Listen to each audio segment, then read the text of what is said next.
So here we are, ladies and gentlemen, and I am the official town crier for the city of Barrie, and I'll be walking around with you today for about an hour, and I'll show you some of the parts of Barrie and talk about all the wonderful people who came as pioneers to this incredible community and helped build it from the early 1800s. So behind us is a marvellous building. Look back there. That's the Graham Simcoe Foresters building. Amazing. That was the regimental hall for the Graham Simcoe Foresters.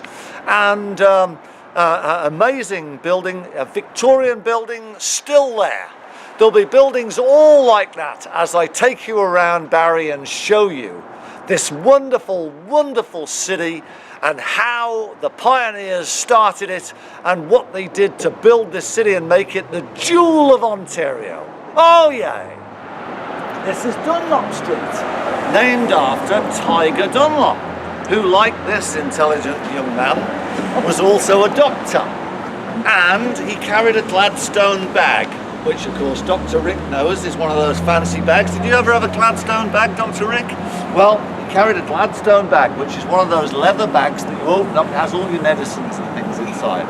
So Dr. Tiger Dunlop, and the reason why I had the nickname Tiger was because he'd served in the British forces in India and shot a couple.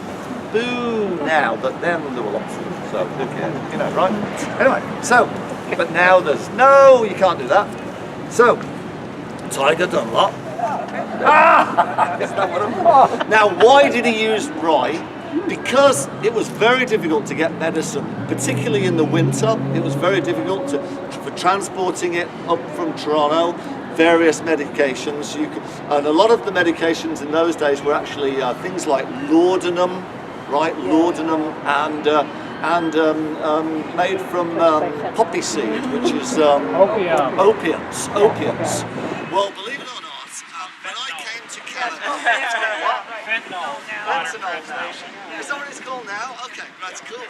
Anyway, so when I first came to Canada 27 years ago, I brought a bottle of Dr. Collis Brown's compound from England, which was a cough medicine. I brought it just with all my regular stuff.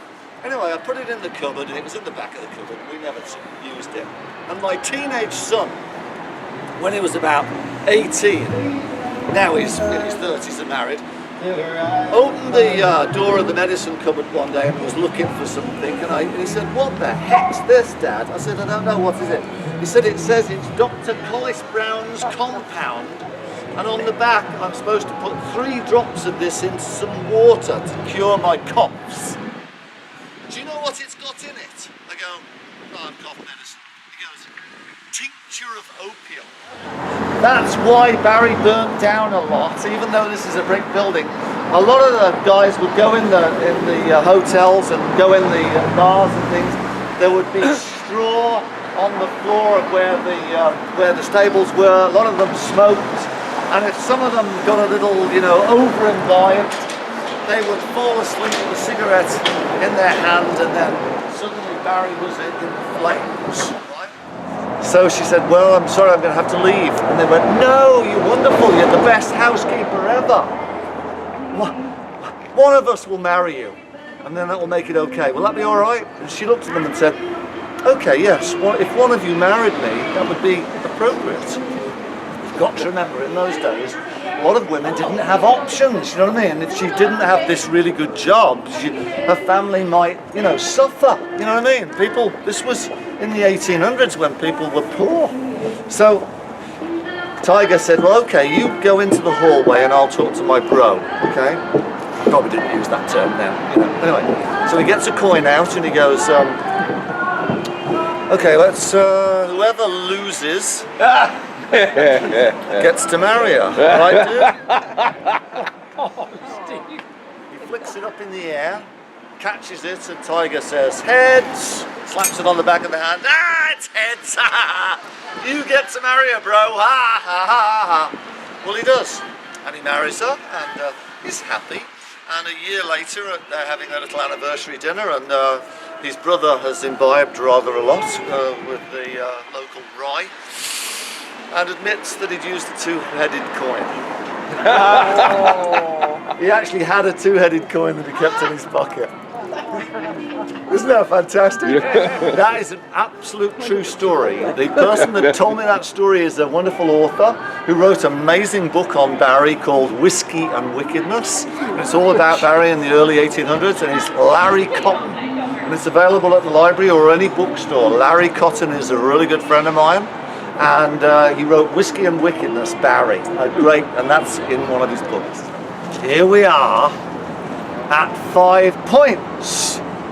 The 5 Points, which has been around for a very, very long time. And there, that building there, the Bourbon Cafe, was originally named the Simcoe Hotel.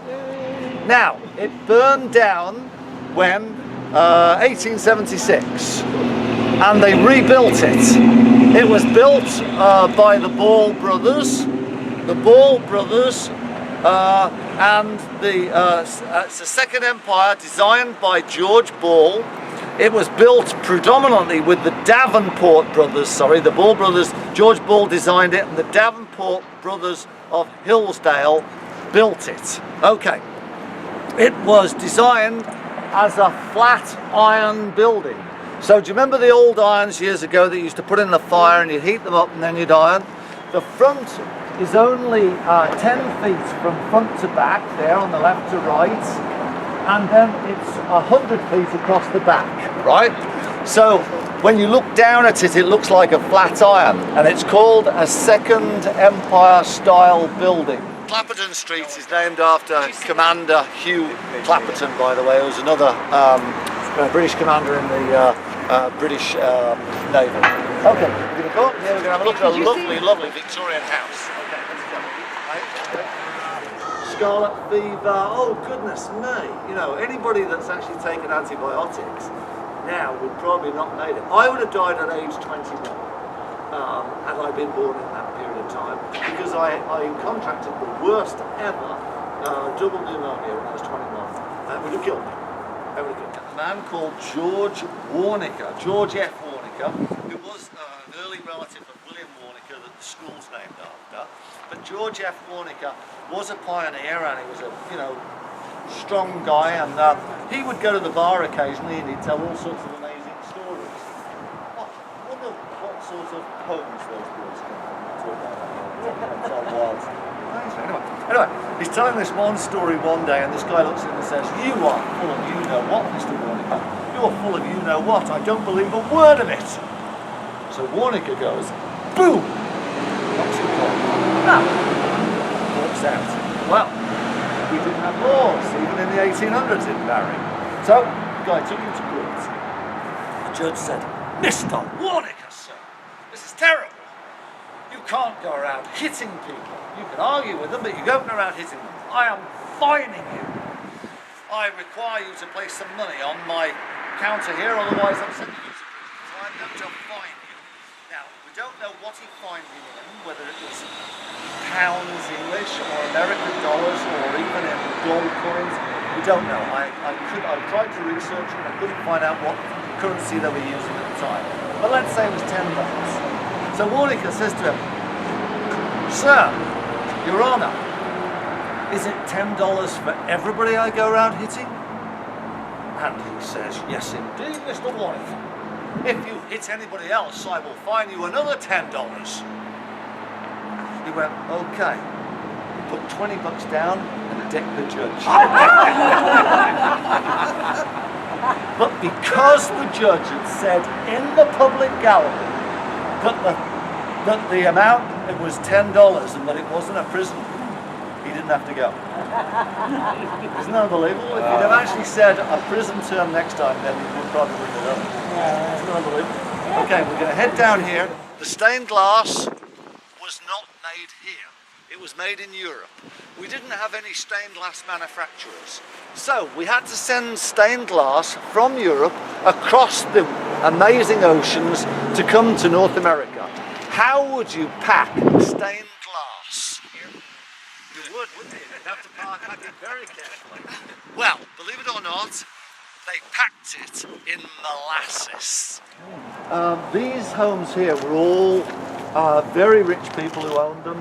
They're all Victorian homes, very rich. You had servants, etc., etc. They had a bit of a breakout one day where the jailer, a man called Moses Hayter, Hayter, and his wife got bonked on the head by one of the naughty boys, and he ran out the jail and escaped. Yeah. Moses Hayter, by the way, had been a farmer, and he was an Englishman. He became the first jailer there, and he got the job because he was very, very friends with a lot of good, influential people here in Barrie. He was friends with the Lowndes family, who were a very influential family. Yeah, they were. And Lowndes have Lount Castle as well. Yeah, their family has the Lount Castle. So James Munroe, clerk and registrar for the town of Barrie, decided to take some air from the second floor balcony. He opened the door and stepped out. The only trouble is, if you see the balcony there isn't one. There's a door, but no balcony, because there was a tax on balconies, and the owner didn't want to pay the tax. He built the door, balcony. The fall from the height of the door for James Munroe as he stepped out proved fatal.